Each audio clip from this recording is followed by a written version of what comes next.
Have you ever heard of a man who fought in a war not for one country, but for three?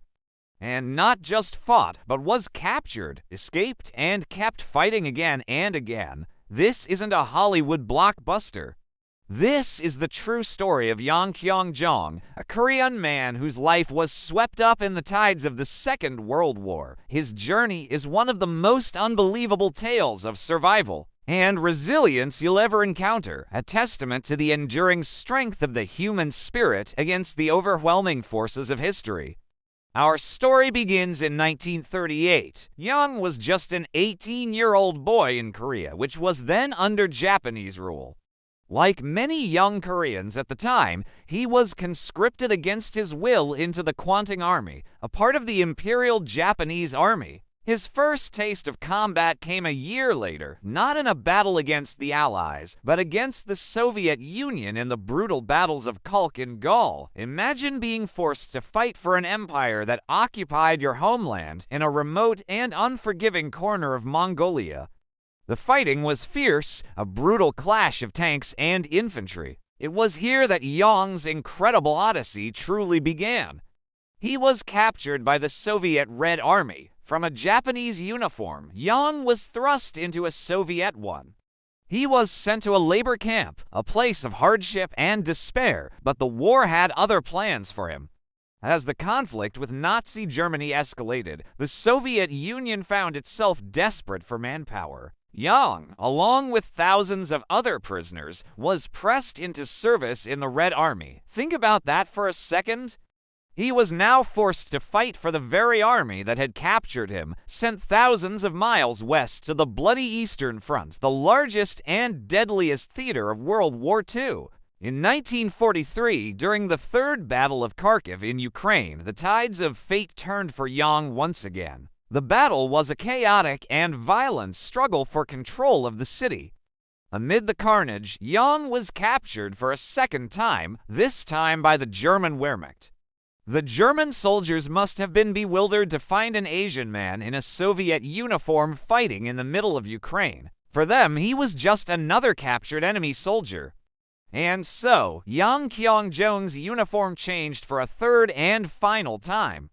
The Germans, also facing manpower shortages, had a practice of pressing captured Soviet soldiers into service in units known as Ostbataillionen, or Eastern Battalions. These units were often used for non-combat or rear echelon duties, but many found themselves on the front lines.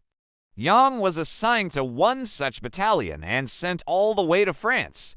He was stationed in Normandy, specifically on the Cotentin Peninsula, near Utah Beach. He was now part of the German army, tasked with defending the Atlantic Wall against an Allied invasion that everyone knew was coming.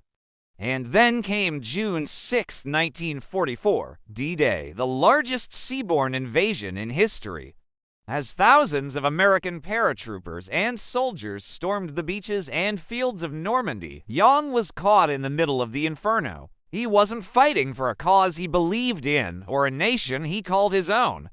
He was a survivor, trapped in a German uniform, facing the might of the Allied forces.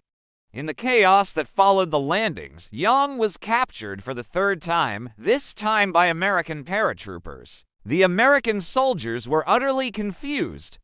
They had captured a soldier in a German uniform who was clearly not German. They initially thought he was Japanese. Imagine the communication barrier, the sheer disbelief on both sides. Yang, a Korean who had been forced to fight for Japan, the Soviet Union, and Germany, was now a prisoner of the Americans. His journey had taken him from East Asia through the heart of the Soviet Union to the shores of Western Europe.